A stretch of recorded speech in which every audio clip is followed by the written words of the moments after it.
What's up, guys? Welcome to the line change. Um, well, it is April 10th, about just a little after 2 o'clock in the morning. So by the time you guys watch this, uh, and for those of you that are sleeping while I'm recording this right now, if you don't know already, the Canucks are officially and mathematically eliminated, or eliminated from the playoffs. Um, little nugget / note. This means the Canucks uh, have not made the playoffs back-to-back years in over a decade.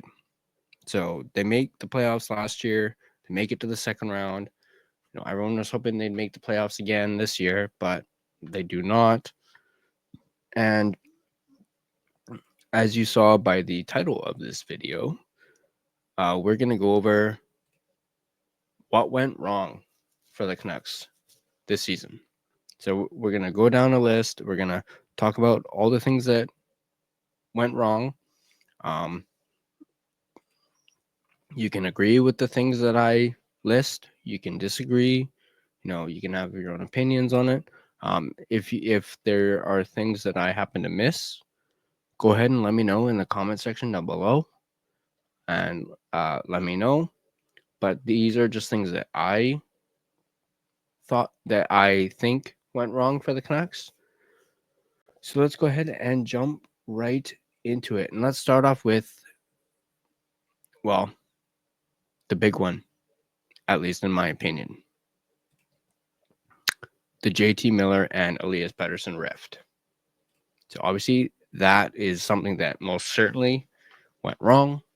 Because if you think about it, last year, no one even really talked about the Pettersson Miller rift or the fact that they didn't like each other. Yes, people talked about it the season before that as it had come up, but last year, not a single peep about it. And there's probably a reason for that because, one, Miller was having a career year. Pettersson was having a great first half of the season, and the Canucks were winning. The Canucks came out hot right out of the gate. Brock Besser was having a great season, so the Canucks were winning, and things were all hunky dory in Canuckland. So no one even talked about there being a reason to have a rift between the two players. So yeah, that is definitely a big reason or a big thing that went wrong for the Vancouver Canucks this season, and just how drawn out the whole Miller and Pettersson thing was. Like, it was way drawn out and mishandled, as well as, I will admit the media has a little bit of fault when it comes to the Miller Pettersson thing because they blew it out of proportion. They made a big deal out of it. But clearly, it affected the on ice play for the Vancouver Canucks. It was a distraction for the team, and it started affecting, the Canucks games and how they played.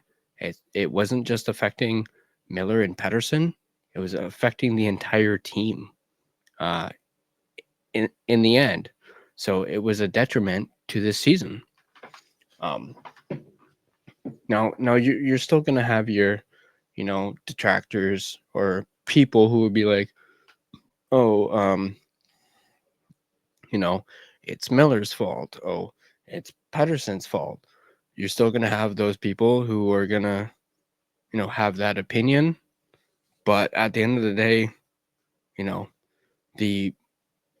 at the end of the day, essentially the Miller Pettersson saga, drama, rift, whatever you want to call it, is one major thing that went wrong for the Vancouver Canucks this season. Let's move on to another one. Injuries.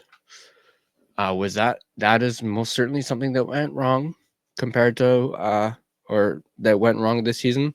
You had Hughes out, you had Demko who was out, you had Besser who was out, who had that concussion earlier in the season. Pedersen's out right now, and you also have Hedel out right now. But I would say the major three, maybe four, is Hughes, Demko, Besser, and EP40, who were all out with injuries. Now, if you really think about it, last season, the majority of the Canucks, at least star players, were healthy for the majority of the season last year. The Canucks did not deal with a whole lot of injuries last year. And obviously this year has been the complete opposite. There was a stretch where Miller was injured while he was still here. There was a stretch when, Hughes is injured, Besser is injured, Demko is injured. Obviously late into last season was when the injury bug hit us with Demko, but that was like the tail end of the season. For the majority of the season, Canucks had all their star players healthy. And then this year's the complete opposite, like I mentioned.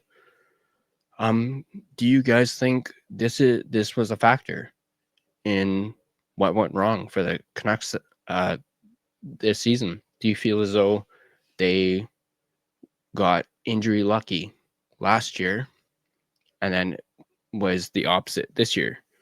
They had a bad luck this year when it came to injuries. I'm not going to completely blame what went wrong for the Canucks this season solely on the injuries, but it definitely played a part, and you can't deny that it played some form of part in the Canucks' bad season this year. On that note, underperformance of certain players like EP40, Besser, Miller, and Höglander. Yeah, I mean, obviously the big one out of those four is Elias Pettersson, and just how he was a year ago, or well, in the first half of last season, how he came out hot right out of the gate, was putting up points, and then something happened. Then the All-Star break happened, and he fell off a cliff, essentially. Obviously Besser as well. Besser having a career year last year, scoring 40 goals, finally hitting that 30 plus goal plateau that he had been unable to reach up until this point. Miller, of course, had a career year last season, getting his first 100-point season, having been just 1 point shy. What was it, a couple of years ago? And he was able to hit that 100-point plateau. He was underperforming at the start of the season too. He wasn't the same guy. And there were stretches where he wasn't the JT Miller of last year. And then, of course, you have Nils Höglander, who played really well last year and was, I mean, I don't have his stats directly in front of me, but Höglander had 20 goals last season? Let me actually just quickly check that.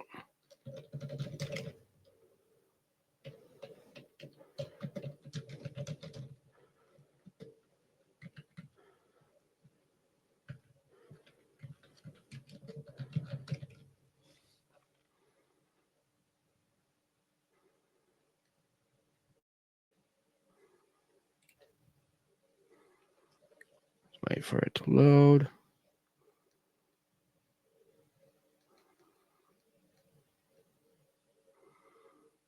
Oh, okay. So he had 24 goals last year. He had 36 points last year.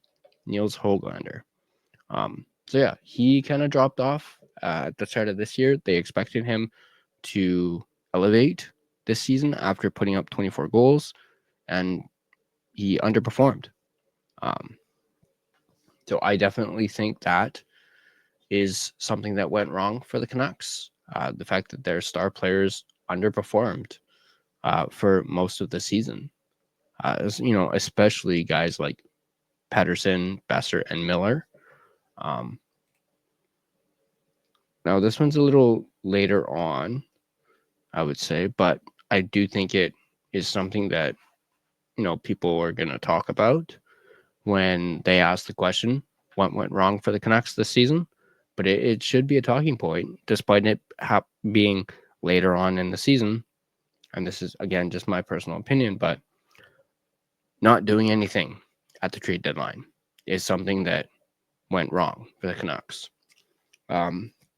Do I think it's a major factor in them not making the playoffs? Not necessarily, but it is something that contributed, perhaps. Could they have filled that second line center role and replaced JT Miller at the deadline? That's going to be a question that's probably a lot of people are going to be asking in the offseason. Should they have done something at the deadline? And if they had, would they be in a playoff spot right now? So that's one thing. This is another one that I thought of. The Canucks' defense was not good, at least going into the season. Obviously, they had lost Zadorov. Their decor was not good during the first half of the season. It was really, really bad. And then, granted, they managed to turn their defense, that something that was wrong or that was going, that was not trying to word this, that was wrong for the Canucks. It's what was going wrong for this team. It was, not allowing them to win games. It was costing them games, and they went out and they fixed it at the deadline, or just before the deadline. Trading Miller to the Rangers. They got Marcus Pettersson.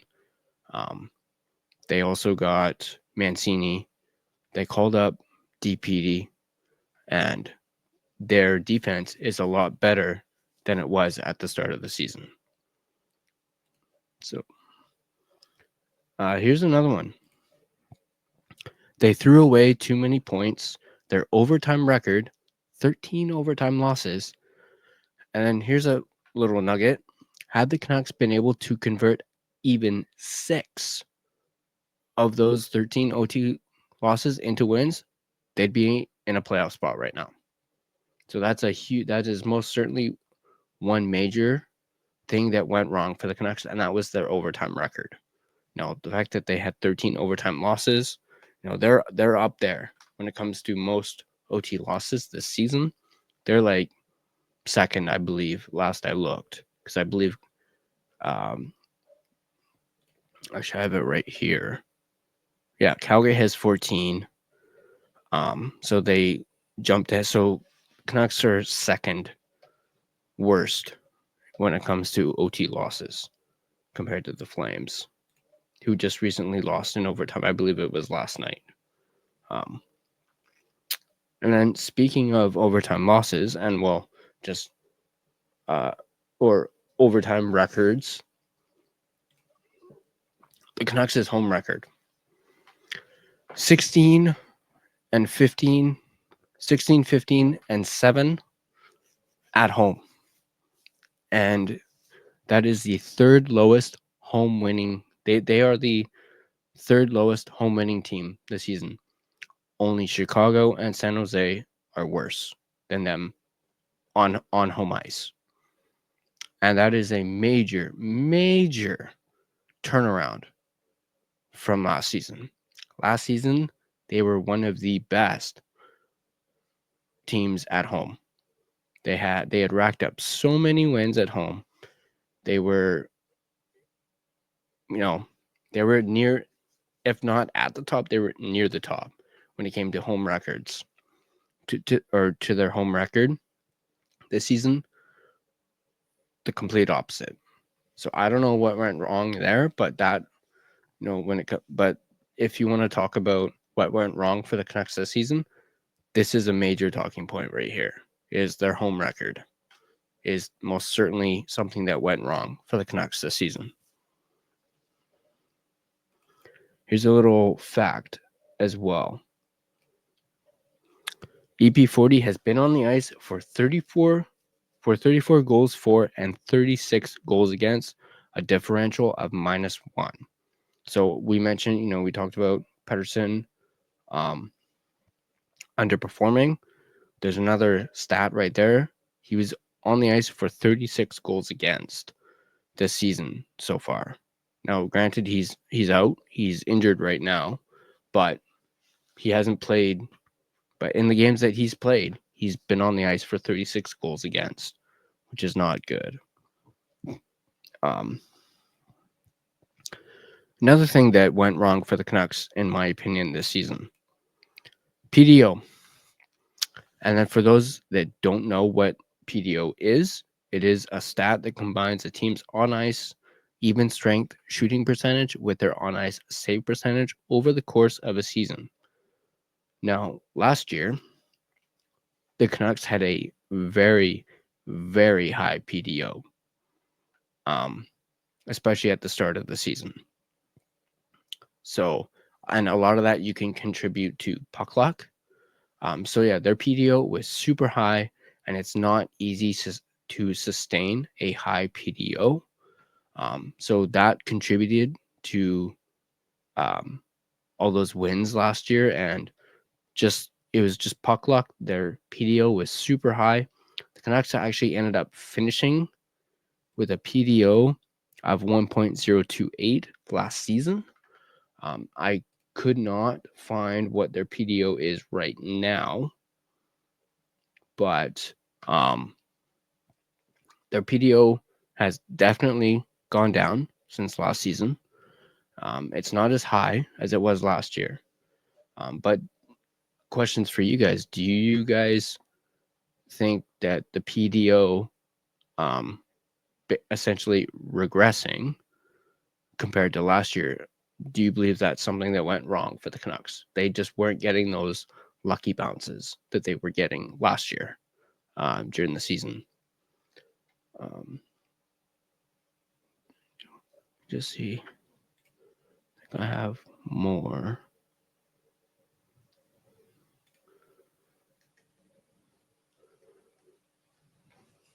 Yeah, we already talked about the injuries. Miller Pettersson drama.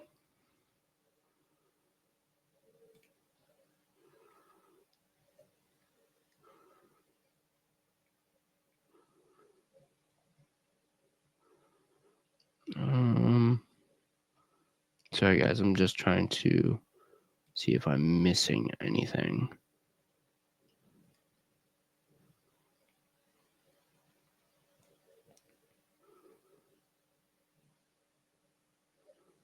No, I think I got everything there.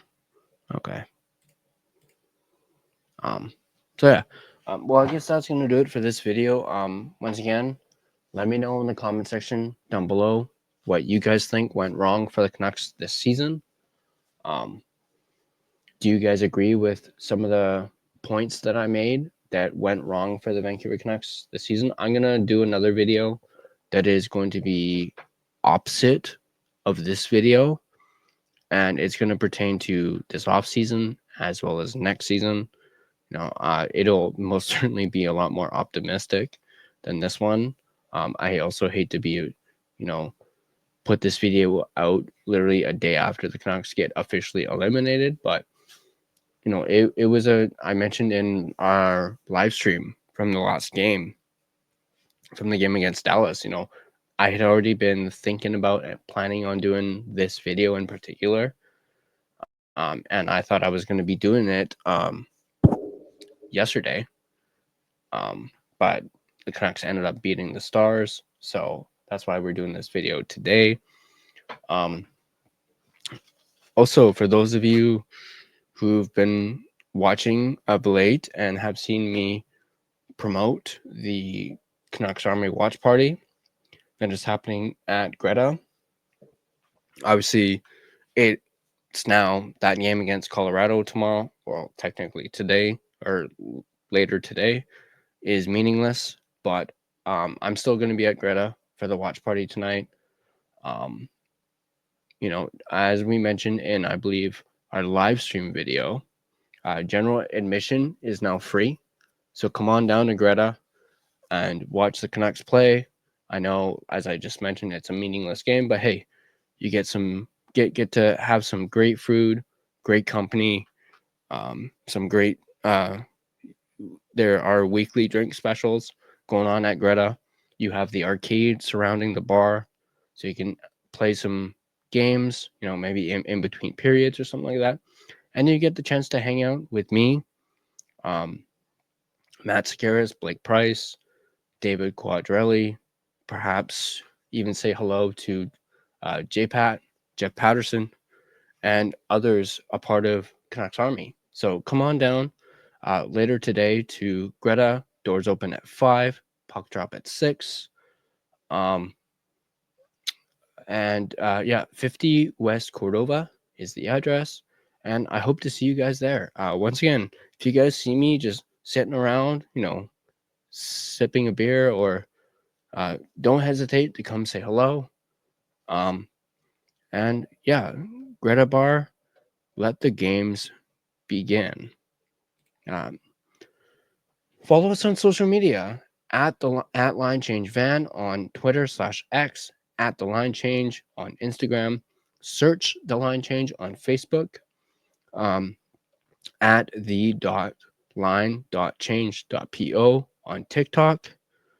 And then I'm going to quickly do my online store promo. I'm going to have to find it.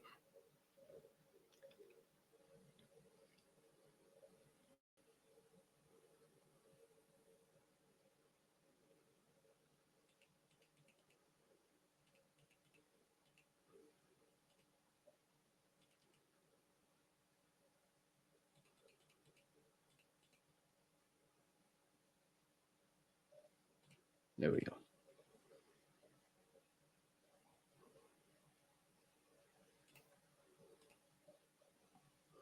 So once again, we have our own online store where you can get T-shirts, mugs, baseball hats, iPhone cases. You can get jackets, hoodies, and then right now we are running a opening week /launch sale that ends on Sunday. So you've got about 3 days left of the sale before everything goes back to regular price. Go ahead and support the Line Change. Get your Line Change merchandise. At the Line Change podcast.threadless.com. And get them while you can, especially while the sale is going on. I mentioned in a previous video that we have another collection that I'm working to try and get put up onto the store. It's going to be Canuck skate themed, like color wise and whatnot. So definitely check that out once it goes live. Obviously, I'll let you guys know once it does. And yeah, so that's going to do it for this video. As always, if you like this video, go ahead and hit that like button. If you're not subscribed to the Line Change, go ahead and smash that subscribe button. Stay up to date on all your latest Canucks news, content, as well as other NHL related news. And yeah, also, if you'd like to become a Patreon member, go ahead and join our Patreon. You can find the link in the description down below. Join our Discord as well. Be a part of the conversation. The link to that is also in our description down below. And that's going to do it for this video. As always, I'll see you guys in the next video.